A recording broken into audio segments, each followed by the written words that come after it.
this is a special day para ito.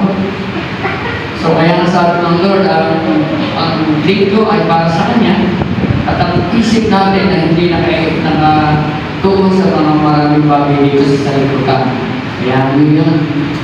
At focus natin yung isip natin, puso natin sa pag-ibig na salita ng Diyos. Iiwanan natin ang lahat yun. Pero yung salita ng Diyos na manatili siya, hindi mananatili ang kailan pa. So, nag-worship tayo kanina ay ang dami-daming nilalagay ng Lord sa atin kung saan ako magsisimula. Only one voice ng aking pinahiligan. Hindi.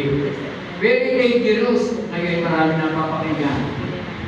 At kaya marami naliligan. So sabi ni Jesus Christ, nare-recognize niya ang kanyang mga tupa. Kaya ang sabi ni Jesus Christ, dapat kilala mo. Si Abraham, okay, baboto ko rin. Si Abraham kilala mo. Bagamat wala nagpapakilala sa kanya, pero alam na niya, yung spiritual understanding, yung spiritual eyes, yung spiritual ear, yung spiritual niya ay naiintindihan niya. Yung mga hindi nakinig, kasi merong iba't ibang tinig na pinakikinggan. Isa lang ang dapat yung pakinggan. Kaya nga, dapat kilala mo tinig ng Diyos. Minsan, kadalasan bumabangga minsan, kung dami natin napapakinggan, bumabangga minsan sa salita ng Diyos. Pakiramdam natin, ay tama, maganda. Parang maganda sa pandinig, maganda sa paligid, ayos sa pakiramdam. Pero si Jesus Christ na dahil sa katotohanan. Ito.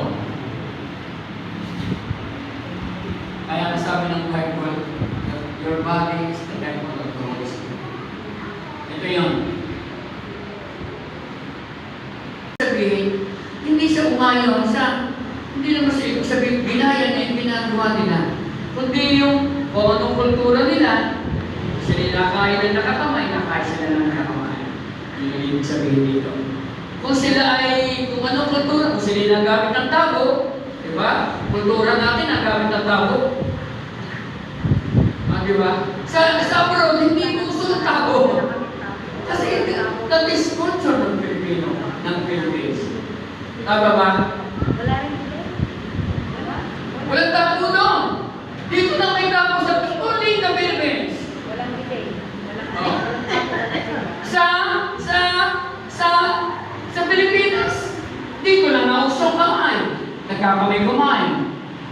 Sa abroad, lalo na ang chanso, steak. Steak. Sa Amerika, spoon at table. Tablespoon. Sadya naman. Hindi nga. Kung gusto nyo, buhusan nyo ako ng alak. Para mapatunayan sa iyo, ang ginawa ng Diyos. Hindi ko gagawin yung ginawa nyo para lang mapaniwala kayo na ako si Kristo. Hindi, dadayain ako ni Satanas. Church, kaya nga sabi ko, yung aking prayer, nagtakot po, nagulat po ako sa aking panaginip na yun. Dahil uling, sabi ng Lord sa akin, huwag kang magpapabaya sa pakikinig sa akin, huwag kang hiwalay sa akin, huwag kang lalayo. Paano yung ganito eh? Nasa isang circle ka. Nasa isang circle ka, huwag kang lalabas sa circle na yun. Kapag ikaw'y nasa circle na yun, protektado ka mo. Pero kapag ikaw ay lumabas sa circle na yun, hindi ka na protektado. Dahil lumabas ka na sa kalooban ng Diyos. Okay na kayo? Amen. Hello? Amen. Kaya ngayon nagturo sa amin yan, namin pong pinag-usapan yung hindi madali sa amin, pero naggawin at sabihin sa amin yun na nagturo sa amin. Sabi namin, Hindi ka namin papayagan na pumasok dito sa amin. Kaya tuturo mo yung ganyan. Dahil mapalaki siya na kailangan para madala natin, gayahin natin yung ginagawa nila. Hindi natin kailangan. Buhay mo pala, di ba sabi ng Bible sa 1 Corinthians, buhay mo pala kapag si Kristi, nakita sa iyo kahit hindi ka magsalita, kahit hindi mo sila gayahin, daladala mo sila sa harapan ng Panginoon. Bible na nagsasabi. Hindi natin kaya tularan. Kailangan ang tularan natin. Tingnan niyo po, ang kailangan tularan natin si Kristo sa buhay natin. Ako, kung meron akong papakinggan, itinigil ko ng pakikinig ko kay Kenneth Copeland. Tinigil ko na, maganda naman yung kay Benny. Hindi masama yun. Ang galing niya. Talagang may impress ka dahil ang galing niya. Si Kenneth Copeland, isa sa pinakamalaking church sa Amerika. Nasa kanya yung aeroplano, yaman, sa kanya na.